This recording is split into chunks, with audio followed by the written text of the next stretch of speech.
बढ़ते हैं सॉल्यूशन में आगे और डिस्कस करते हैं कुछ और न्यूमेरिकल।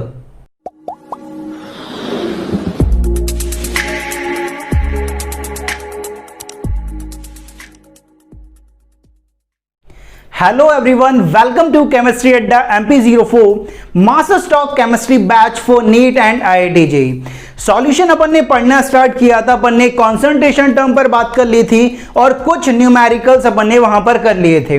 कुछ न्यूमेरिकल हमारे पास बचे हुए हैं जिन्हें आज के इस वीडियो में अपन डिस्कस करेंगे। ठीक है, तो न्यूमेरिकल्स अपन को काफी करना है यार। ठीक है, क्योंकि जितना ज्यादा न्यूमेरिकल्स अपन कर लेंगे उतना ज्यादा अपना कॉन्सेप्ट क्या हो जाएगा, मजबूत हो जाएगा। तो जितना हो सके भाई न्यूमेरिकल फिजिकल केमिस्ट्री में भर भर कर न्यूमेरिकल्स करें। ठीक है, जितने न्यूमेरिकल्स कर लोगे उतना आपका सिलेक्शन का चांस बढ़ जाएगा, क्योंकि उतना कॉन्सेप्ट आपका क्लियर हो जाएगा। ठीक है, तो हमारे पास नेक्स्ट न्यूमेरिकल कुछ इस तरह से आता है। Calculate the normality of 5% W/V solution of H2SO4। हमें नॉर्मलिटी कैलकुलेट करनी है किसकी, 5% W/V H2SO4 सॉल्यूशन की। ठीक है, तो अब यहां पर जो क्वेश्चन है उसमें बेसिकली क्या गिवन है, हमें एक कॉन्सेंट्रेशन टर्म गिवन है। ठीक है, सॉल्यूशन की कॉन्सेंट्रेशन कितनी है, 5% W/V। हमसे क्या पूछा है, उसकी नॉर्मलिटी क्या होगी। लेकिन मैंने आपको सिखाया है कोई भी हमसे जब नॉर्मलिटी पूछेगा तो हम मोलरिटी निकालेंगे और मोलरिटी को बैलेंस फैक्टर से मल्टीप्लाई कर देंगे तो नॉर्मलिटी आ जाएगा। देखो हमें क्या गिवन है, हमें गिवन है 5% W/V H2SO4 सॉल्यूशन। ठीक है, अब इसका एक्चुअल मीनिंग हम निकालते हैं कि 5% W/V H2SO4 सॉल्यूशन का मतलब क्या हुआ है। 5% W/V H2SO4 सॉल्यूशन का मतलब हुआ है 5 gram of H2SO4, 5 gram of H2SO4 present in 100 ml solution, present in 100 ml solution. ठीक है, तो हमारे पास वेट ऑफ सॉल्यूट आ चुका है कि वेट ऑफ सॉल्यूट कितना है हमारे पास, दैट इज H2SO4 कितना है, 5 ग्राम। और वॉल्यूम ऑफ सॉल्यूशन आ चुका है कि वॉल्यूम ऑफ सॉल्यूशन कितना है हमारे पास, 100 ml। अब मुझे मोलरिटी निकालनी है, तो मोलरिटी को मैं वेट के टर्म में लिख लेता हूं। तो यहां पर क्या होगा, वेट ऑफ H2SO4, ठीक है, upon molecular weight of H2SO4 into volume of solution, किसमें, लीटर में।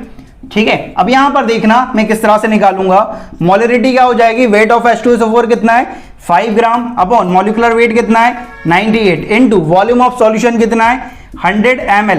लेकिन लीटर में चाहिए तो मुझे क्या करना पड़ेगा, 1000 से डिवाइड करना पड़ेगा। तो यहां से ये 20 से 20 कैंसिल हो जाएंगे, मोलरिटी क्या आ जाएगी, 50/98। लेकिन मुझे मोलरिटी फाइंड नहीं करना है, मुझे क्या फाइंड करना है, नॉर्मलिटी। तो नॉर्मलिटी और मोलरिटी में क्या रिलेशन होता है कि normality equal to molarity into valence factor. ठीक है, और बैलेंस फैक्टर एसिड के लिए क्या होता है, उसकी बेसिसिटी। तो H2SO4 के लिए क्या होगा, उसकी बेसिसिटी कि H2SO4 कितना H+ लूज कर सकता है। तो H2SO4 कितना कर सकता है भाई, 2। तो बैलेंस फैक्टर क्या हो जाएगा, 2। तो मोलरिटी कितनी है भाई, नॉर्मलिटी निकालना है, मोलरिटी कितनी है, 50/98। बैलेंस फैक्टर कितना है, 2। तो यहां से निकालोगे कितना आएगा, 100/98। और 100/98, ठीक है, ये कितना आना चाहिए, 1 से थोड़ा सा ज्यादा आना चाहिए। तो इसे आप सॉल्व करोगे तो इसकी वैल्यू कितनी आएगी, 1.02। ठीक है, तो जो आपका सेकंड ऑप्शन है वो आपका करेक्ट हो जाएगा। ठीक है, तो इस तरह से अपन कर सकते हैं। तो इन क्वेश्चन में हमको क्या गिवन है, ज्यादातर क्वेश्चन जो अपन कर रहे हैं उनमें हमें एक कॉन्सेंट्रेशन टर्म गिवन है और दूसरे कॉन्सेंट्रेशन टर्म हमसे पूछा हुआ है। तो एक कंसंट्रेशन टर्म को दूसरे कंसंट्रेशन टर्म में हम कन्वर्ट कर रहे हैं। ठीक है, तो अपन ने यहां से मोलरिटी निकाल लिया, मोलरिटी को नॉर्मलिटी में कन्वर्ट कर लिया। हमें एक्चुअल में क्या गिवन था, W/V, W/V से मोलरिटी और मोलरिटी से नॉर्मलिटी अपन ने बहुत आसानी से फाइंड कर लिया। तो आप जल्दी से लो इसका स्क्रीनशॉट।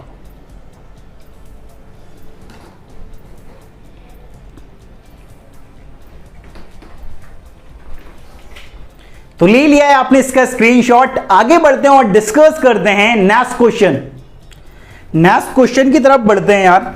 ठीक है, तो फिजिकल केमिस्ट्री जो है ना यार, वो न्यूमेरिकल्स ही करना है। ठीक है, न्यूमेरिकल जितने कर लोगे उतना ज्यादा आपका सिलेक्शन का चांस बढ़ता है। ठीक है, कुछ स्टूडेंट मेरे से पूछते हैं कि IIT के लिए कितना पढ़ना पड़ेगा या नीट के लिए कितना पढ़ना पड़ेगा। ठीक है, मैं उनसे कहना चाहता हूं सिर्फ इतना सा कि तुम्हें ये पता ना चले कि भाई ठंडी है या गर्मी है, ठीक है, ये पता ना चले कि मैंने क्या पहन के रखा हुआ है, तुम्हें इससे फर्क नहीं पड़ना चाहिए कि मैंने कैसा दिख रहा हूं, ठीक है, उस दिन तुम्हारा गारंटी है कि सिलेक्शन हो जाएगा, ठीक है। तुम्हें सिर्फ अपना मोटिव दिखना चाहिए कि मेरे को आईआईटी या अपने मेडिकल कॉलेज में जाना है। जिस दिन ऐसा हो गया उस दिन आपका सिलेक्शन कंफर्म हो जाएगा, ठीक है। तो जितनी मेहनत कर सको ताबड़तोड़ उतनी मेहनत कर लो यार, क्योंकि आईआईटी में पहुंचना इतना आसान नहीं है या अच्छे मेडिकल कॉलेज में पहुंचना इतना आसान नहीं है। अगर एक बात सोचो यार कि अगर सब लोग कम मेहनत में ही आईआईटी में पहुंच गए या अच्छे मेडिकल कॉलेज में पहुंच गए तो जो मेहनत कर रहे हैं उनका क्या होगा यार, ठीक है। मतलब अपनी मेहनत को उस लेवल पर लेकर आना है जो आईआईटी और मेडिकल कॉलेज वाले जो कॉम्पिटिटर हैं उनसे मैच हो सके, ठीक है। तो जो इतने सारे बच्चे होते हैं ना, 15 लाख बच्चों ने फॉर्म भरा, आप सुनते हो कि नीट या आईआईटी या नीट में इतने सारे बच्चों ने फॉर्म किया। फॉर्म भरने से आपका कंपटीशन नहीं, 15 लाख बच्चों से आपका कंपटीशन नहीं होता है, आपका मुश्किल से कंपटीशन होता है 50,000 बच्चों के साथ, ठीक है। इससे ज्यादा बच्चों के साथ आपका कंपटीशन नहीं होता है। वो बच्चे बस माहौल बनाने के लिए होते हैं, जैसे कुछ सॉल्वेंट होते हैं जो माहौल बनाने के लिए होते हैं, उसी तरीके से जो 15 लाख का जो एक फिगर है ना, वो सिर्फ आपका माहौल बनाने के लिए कि आपको लगे कि इतना बड़ा एग्जाम है, ठीक है। जो लोग पढ़ते हैं सिर्फ उनका कंपटीशन होता है यार, बाकी सब तो भाई एग्जाम की फीस भी करवाना ना, एग्जाम भी अच्छे से कंडक्ट करवाना, तो उसकी फीस तो कहीं ना कहीं से लेनी पड़ेगी, तो वो फीस वहां से ली जाती, ठीक है। तो मेहनत बहुत करनी पड़ेगी यार, ठीक है। अपने कंफर्ट जोन से बाहर निकल जाओ। जब तक कंफर्ट जोन में हो आप आईआईटी या नीट में नहीं जा सकते हो, ये गारंटी बात है, ठीक है। अपने कंफर्ट जोन से तो बाहर आना पड़ेगा और ताबड़तोड़ मेहनत करनी पड़ेगी, ठीक है। जितने हो सके न्यूमेरिकल करना पड़ेगा आपको।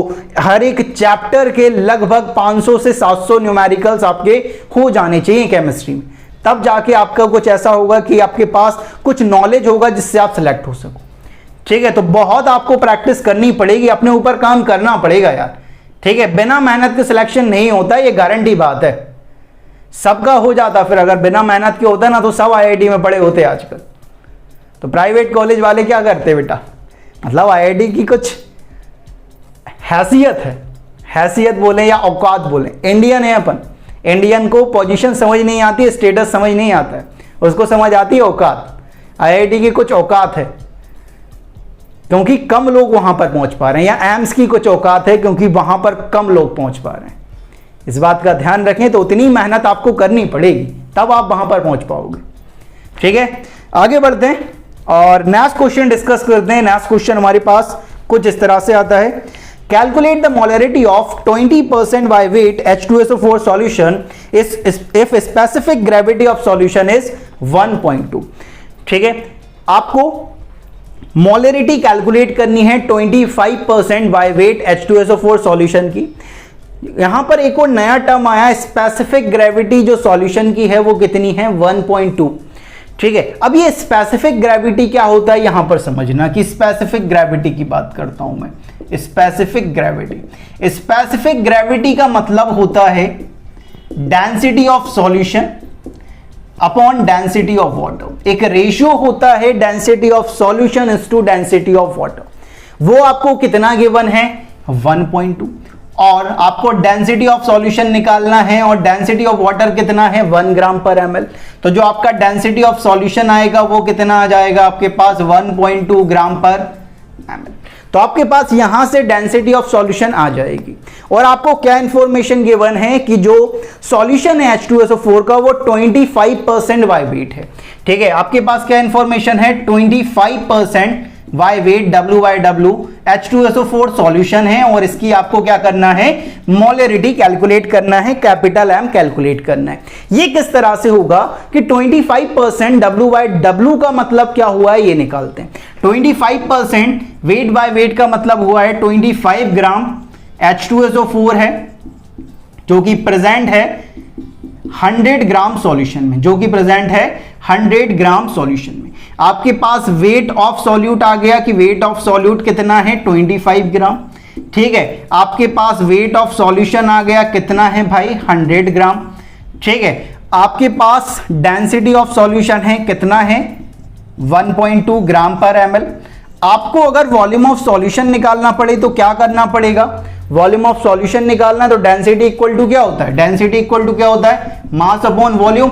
अगर आपको वॉल्यूम निकालना है तो क्या करना पड़ेगा? डेंसिटी को क्या करना पड़ेगा? मास को डेंसिटी से डिवाइड करना पड़ेगा। मास कितना है आपके पास? 100 ग्राम सॉल्यूशन का। डेंसिटी कितनी है? 1.2। तो यहां से कितना आ जाएगा? 1000 अपॉन 12। ये इतना ml आपके पास वॉल्यूम ऑफ सॉल्यूशन आ जाएगा। तो आपको मोलरिटी फाइंड करनी है, तो मोलरिटी वेट के टर्म में कि वेट ऑफ सॉल्यूट कितना है भाई? Weight of solute 25 gram. Molecular weight of solute कितना होगा? H2SO4 का 98 into volume of solution in litre. Volume कितना है? 1000/12, लेकिन ml में है तो 1000 से क्या कर दिया? डिवाइड कर दिया। ठीक है, तो यहां से ये 1000 से 1000 कैंसिल हो गया। ठीक है, और ये 6 और ये 49। तो यहां से जो मोलरिटी निकल कर आ रही है आपकी वो कितनी आ रही है? 25 इंटू 6 दैट इज 150 अपॉन 49। अगर 150 अपॉन 49, अगर मैं इसे लगभग 49 को 50 मान के चलता हूं तो ये कितनी बार कैंसिल हो जाएगा? आपका 3 टाइम कैंसिल हो जाना चाहिए। तो लगभग आपके 3 के लगभग आंसर आना चाहिए। जो आपका ऑप्शन सेकंड है 3.06, ये आपका करेक्ट ऑप्शन आ जाएगा, क्योंकि ये 49 है। नॉर्मल सी बात है, इससे थोड़ा सा ज्यादा आंसर आने वाला है। तो एक्चुअल आंसर कितना आएगा इसका? 3.06 इसका एक्चुअल आंसर हो जाएगा। ठीक है, अप्रोक्स कितना निकाला है? 3, और एक्चुअल आंसर कितना है? 3.06। तो कुछ इस तरह से अपन सॉल्व कर सकते हैं। ठीक है, अपन को क्या करना है? बस अप्लाई करते जाना है। जो अपन को पता है, जो कॉन्सेंट्रेशन टर्म गिवन है उसका एक्चुअल मतलब पता होना चाहिए। जैसे ही एक्चुअल मतलब पता चला, क्वेश्चन पूरा का पूरा सॉल्व हो जाएगा। ठीक है, बस एक्चुअल मतलब आना चाहिए यार। एक्चुअल मतलब आ गया ना तो कॉन्सेंट्रेशन टर्म का एक भी ऐसा क्वेश्चन नहीं है जैसे आप सॉल्व नहीं कर सकते। सब कर सकते हो, एक भी क्वेश्चन में रुकोगे नहीं, एकदम ताबड़तोड़ मचाते हुए निकलोगे एकदम। ठीक है, तो इस तरह से अपन कर सकते हैं। इसका स्क्रीनशॉट लें, फिर आगे बढ़ते हैं।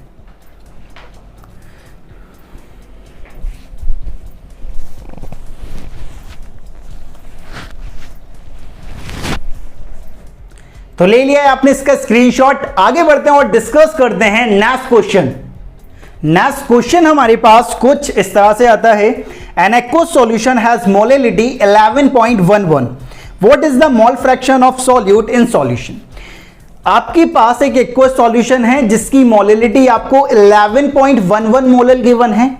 आपसे पूछा है जो सॉल्यूशन है उसमें सॉल्यूट का मोल फ्रैक्शन कितना होगा। ठीक है, तो हमें मोल फ्रैक्शन ऑफ सॉल्यूट निकालना है। ठीक है, मोल फ्रैक्शन ऑफ सॉल्यूट के लिए मुझे मोल्स ऑफ सॉल्यूट पता होना चाहिए और मोल्स ऑफ सॉल्वेंट पता होना चाहिए। तो 11.11 मोलर से मैं moles of solute and moles of solvent find करने की कोशिश करता हूं। किस तरह से देखते हैं।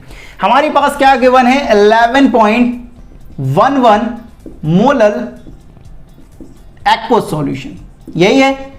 अब इसका एक्चुअल मतलब क्या हुआ है, इसे निकालते हैं। 11.11 मोलर एक्वस सॉल्यूशन का मतलब हुआ 11.11 moles of solute present in 1 kg solvent, present in 1 kg solvent. ठीक है, 11.11 moles of solute present in 1 kg solvent. और यहां पर सॉल्वेंट क्या होगा? एक्वस सॉल्यूशन है, तो यहां से ये समझ आ रहा है यहां पर जो सॉल्वेंट होगा वो क्या होगा? वाटर होगा। ठीक है, तो number of moles of solute तो फाइंड होगा कि number of moles of solute कितने? Number of moles of solute तो फाइंड होगा हमारे पास। Number of moles of solute है 11.11। अब यहां पर मुझे वेट ऑफ सॉल्वेंट पता है। वेट ऑफ सॉल्वेंट है 1 kg। यहां से मैं number of moles of water find करूंगा। कितना होगा भाई? 1000। 1 kg का मतलब कितना है? 1000 ग्राम अपॉन 18, और 1000 अपॉन 18 की वैल्यू तो हमें रट गई है भाई 55.55। तो मोल्स ऑफ सॉल्यूट भी पता चल गए, मोल्स ऑफ सॉल्वेंट भी पता चल गए। तो कितना आसान हो गया मोल फ्रैक्शन को निकालना सॉल्यूट का। मोल फ्रैक्शन ऑफ सॉल्यूट निकालना है, बड़ा आसान है। क्या करना पड़ेगा? Number of moles of solute divided by number of moles of solute plus number of moles of water. तो यहां पर क्या करेंगे? Number of moles of solute कितना है? 11.11 डिवाइडेड बाय 11.11 प्लस 55.55। तो यहां से सॉल्व करोगे तो कितना आएगा? 11.11 divided by 66.66 equal to 1 upon 6। तो मोल फ्रैक्शन ऑफ सॉल्यूट कितना होगा 1/6। कोई आपसे पूछ लेता यार कि मोल फ्रैक्शन ऑफ सॉल्वेंट कितना होता, तो मोल फ्रैक्शन ऑफ सॉल्वेंट कितना होता 1 - 1/6, दैट इज 5/6 हमारा मोल फ्रैक्शन ऑफ सॉल्वेंट होता, क्योंकि मोल फ्रैक्शन का जो सम होता है वो 1 के बराबर होता है। अगर ये इतना है तो 1 में से माइनस कर दो, जो बचा हुआ है वो मोल फ्रैक्शन ऑफ सॉल्वेंट हो जाएगा। ठीक है, तो कुछ इस तरह से अपन इसे सॉल्व कर सकते हैं। हमें 11.11 मोलर एक्वस सॉल्यूशन का मीनिंग पता होना चाहिए।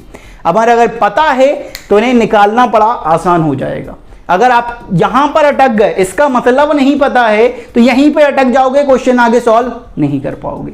इसलिए जिसने अभी तक कंसंट्रेशन टर्म वाला वीडियो नहीं देखा है वो सबसे पहले जाके कंसंट्रेशन टर्म वाला वीडियो देखे, क्योंकि वहीं से कॉन्सेप्ट निकला है इन सारी चीजों का। ठीक है, कॉन्सेप्ट जरूरी है, कॉन्सेप्ट समझ लिया तो ढेर सारे क्वेश्चन कर सकते हो। ठीक है, डायरेक्ट क्वेश्चन के पीछे मत भागो, कॉन्सेप्ट के पीछे भागो। अगर कॉन्सेप्ट समझ आ गया तो क्वेश्चन ढेर सारे कर सकते हो। ठीक है, डायरेक्ट टूटा मत करा करो एकदम, जैसे क्वेश्चन देखो अरे मैं करूंगा, नहीं, पहले कॉन्सेप्ट फिर क्वेश्चन।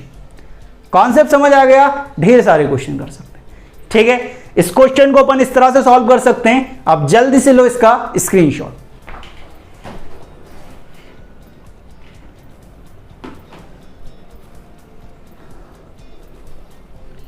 तो ले लिया है आपने इसका स्क्रीनशॉट। आगे बढ़ते हैं और डिस्कस करते हैं नेक्स्ट क्वेश्चन। नेक्स्ट क्वेश्चन हमारे पास कुछ इस तरह से आता है, calculate the mass of urea required in making 2.5 kg of 0.25 molar aqueous solution. हमें मास ऑफ यूरिया कैलकुलेट करना है जिससे कि हम 0.25 मोलर एक्वस सॉल्यूशन बना सकें, और जिसका जो वेट है सॉल्यूशन का वो कितना होना चाहिए 2.5 kg होना चाहिए, कि हमें यूरिया का कितना वेट रिक्वायर्ड होगा। तो जो इंफॉर्मेशन गिवन है उसका यूज करते हैं सबसे पहले। तो हमें जो मोलरिटी गिवन है वो कितनी गिवन है भाई, मोलरिटी है 0.25। ठीक है, और वेट ऑफ सॉल्यूशन कितना गिवन है, वेट ऑफ सॉल्यूशन गिवन है 2.5 kg, या ग्राम्स में लिखना चाहूं तो क्या हो जाएगा 2500 ग्राम्स है हमारे पास। हमें कितना वेट यूरिया का रिक्वायर्ड होगा जिससे कि हम 0.25 मोलर 2.5 kg सॉल्यूशन बना सके। किस तरह से, यहां देखो, मान लेते हैं यार यूरिया का जो वेट हमें रिक्वायर्ड है वो कितना रिक्वायर्ड है, x ग्राम रिक्वायर्ड है। कितना ग्राम रिक्वायर्ड है, x ग्राम रिक्वायर्ड है। ये वेट ऑफ सॉल्यूट है, ये वेट ऑफ सॉल्यूशन है। कोई आपसे पूछे कि वेट ऑफ सॉल्वेंट कितना होगा, तो वेट ऑफ सॉल्वेंट कितना आने वाला है भाई 2500 माइनस x, लेकिन ये ग्राम्स में आने वाला है। अब मोलरिटी फाइंड करना है, तो मोलरिटी क्या होता है, number of moles of solute. तो वेट के टर्म में लिख रहा हूं तो यूरिया का वेट कितना होगा, या इसे अपन लिख लेते हैं कि weight of solute divided by molecular weight of solute into weight of solvent in KG, यही होता है weight of solvent in KG. अब मोलरिटी कितनी है 0.25 अपॉन वेट ऑफ सॉल्यूट कितना माना है x, molecular weight of urea कितना होता है भाई, याद रखना है, बड़े काम की चीज है, पूरे सॉल्यूशन में आने वाला है। मॉलिक्यूलर वेट ऑफ यूरिया है 60 ग्राम पर मोल। वेट ऑफ सॉल्वेंट कितना है भाई 2500 माइनस x, ग्राम्स में है लेकिन केजी में चाहिए तो 1000 से क्या कर दिया, डिवाइड कर दिया। अब ये देखो इस पॉइंट को हटाया, 2 जीरो नीचे आ गए। ठीक है, अब इसे मैंने 1/4 टाइम कैंसिल कर दिया, एक जीरो से एक जीरो कैंसिल कर दिया, तो यहां क्या हो गया 6 × 2500 माइनस एक्स इक्वल टू ये 400x हो गया। तो इसे अपन मल्टीप्लाई करेंगे तो ये कितना हो जाएगा 15000 minus 6x equal to 400x। तो इसको इधर लेके जाता हूं तो ये क्या हो जाएगा 15000 इक्वल टू 406x। तो x इक्वल टू क्या आ जाएगा 15000 डिवाइड बाय 406। ठीक है, जब इसे कैलकुलेट करोगे, अगर मैं इसे 406 जब एक्चुअल कैलकुलेशन आएगी ना, ठीक है 400 लेके कर लेना है, बड़ा आसान हो जाएगा। जो ऑप्शन होते हैं वो थोड़े से दूर होते हैं, ठीक है, तो आसानी से अपन इसे सॉल्व भी कर सकते हैं। तो अगर इसे 400 लेके चलते हैं यार, ठीक है, सर 400 लेके चलूं तो ये 20 से 20 कैंसिल हो जाएंगे, तो 150/4, ठीक है, या अपन लिख सकते हैं इसे क्या 75/2। तो ये कितना होता है 2 3 जा 6, 2 7 जा 14, 1 बचेगा, ठीक है, 2 5 या 10, तो 37.5 आ रहा है। लेकिन ये जो वैल्यू आनी चाहिए उससे थोड़ी सी क्या आनी चाहिए, कम आनी चाहिए, क्योंकि ये 400 नहीं है, ये कितना है 406। तो इसके बराबर लगभग कोई वैल्यू देखो तो कौन सी वैल्यू आ रही है, 36.94 हमारे पास एक वैल्यू आ रही है, वही हमारा क्या हो जाएगा, एक्चुअल आंसर हो जाएगा। तो इसका जो एक्चुअल आंसर आएगा वो कितना आएगा हमारे पास, 36.94 इसका एक्चुअल आंसर हो जाएगा। ठीक है, तो इस तरह से अपन सॉल्व कर सकते हैं। ठीक है, अपन ने क्या करा है, सिर्फ अप्लाई करा है और हमारा आंसर आ गया। ठीक है, तो जल्दी से ले लो आप इसका स्क्रीनशॉट।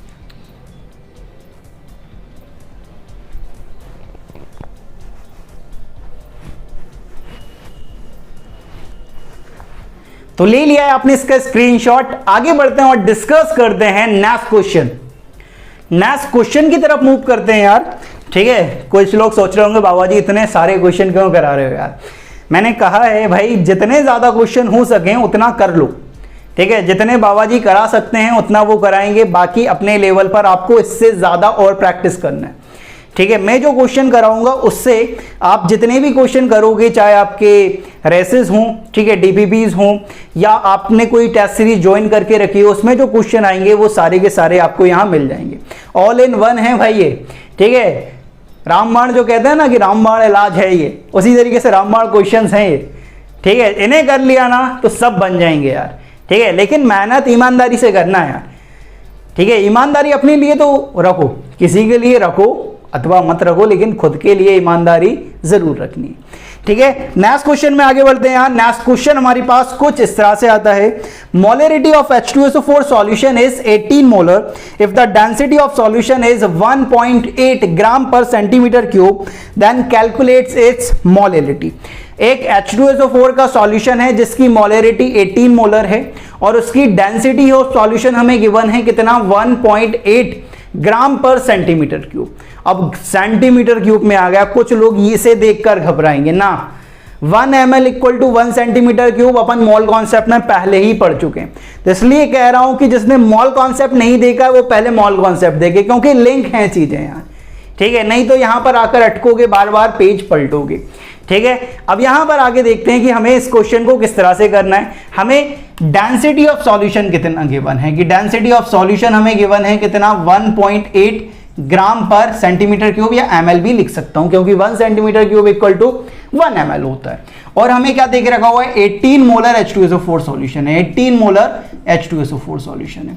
इसका मतलब क्या हुआ 18 मोलर का, इसका मतलब हुआ कि 18 मोल्स ऑफ H2SO4 प्रेजेंट है किसमें 1 लीटर सॉल्यूशन में, 1 लीटर सॉल्यूशन।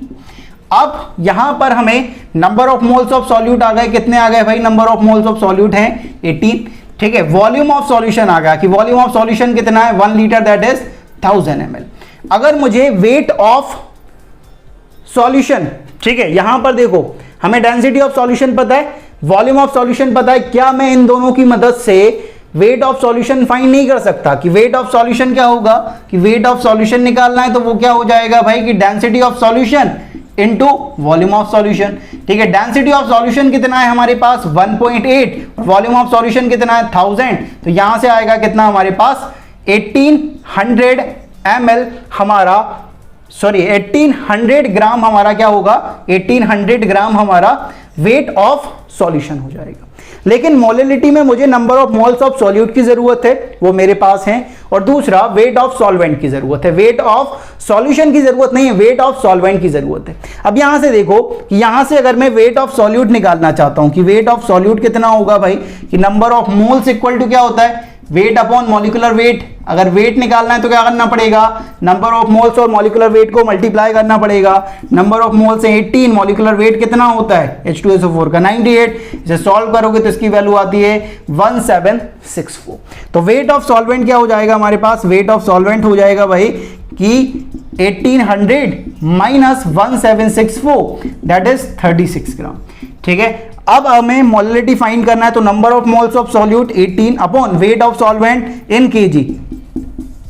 इसे सॉल्व करोगे तो ये मोलिलिटी कितनी आ जाएगी आपके पास 500। तो जो मोलिलिटी आने वाली है वो है आपके पास 500, और जो आपका सेकंड ऑप्शन है वो आपका क्या हो जाएगा, करेक्ट हो जाएगा। तो इस तरह से अपन इसे सॉल्व कर सकते हैं यार। ठीक है, हमें यहां से सिर्फ दो चीजें निकालनी थी, जो 18 मोलर जो हमें गिवन था, मोलरिटी और डेंसिटी, इन दोनों से हमें दो चीजें निकालनी थी, एक तो number of moles of solute और दूसरा वेट ऑफ सॉल्वेंट। ठीक है, वेट ऑफ सॉल्वेंट निकालने में या वेट ऑफ सॉल्यूशन निकालने में डेंसिटी का यूज कर लिया अपन ने, और 18 मोलर से हमने number of moles of solute निकाले। इन दोनों की मदद से इससे अपन ने निकाल ली। ठीक है, बड़ा आसान है। कुछ लोग क्या करते हैं यार, मोलरिटी और डेंसिटी में रिलेशन बना लेते हैं, उस रिलेशन को, उस फॉर्मूले को याद रखना पड़ जाता है यार। फॉर्मूला जितना याद रखोगे उतनी ज्यादा टेंशन पालोगे अपने सर पर। जितना हो सके फॉर्मूला को कम करो, थोड़ा सा टाइम लगेगा लेकिन स्पीड अच्छी होगी तो बहुत रफ्तार में खेल जाओगे इसके साथ। लेकिन फॉर्मूला होगा तो फिर एक टेंशन होगी कि उसे याद रखना है, मैं भूल नहीं जाऊं, तो फॉर्मूला को कम से कम करो यार। ठीक है, कुछ लोग कई सारे रिलेशन निकालेंगे इसमें, मैं नहीं निकलवाता, क्योंकि अपन उसे सॉल्व कर सकते हैं जस्ट जनरल मेथड से अप्लाई करके। मैंने पहले भी कहा है, अभी भी बताता हूं कि आपके कंपटीशन के लिए आपकी दो चीज जरूरी होती है, एक तो एक्यूरेसी की, जो कर रहा हूं वो सही करना चाहिए, और दूसरा रफ्तार। ये दोनों चीजें हैं तो कोई भी आपके सिलेक्शन को नहीं रोक सकता।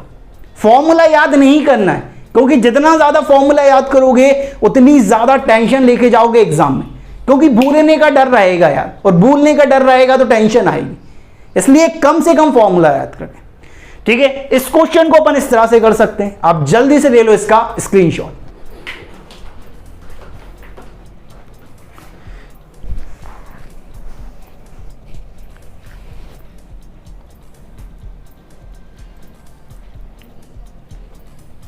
तो ले लिया है आपने इसका स्क्रीनशॉट। यहां पर आकर जितनी वैरायटी बन सकती थी कंसंट्रेशन टर्म के न्यूमेरिकल्स की, वो सारी की सारी खत्म होती है।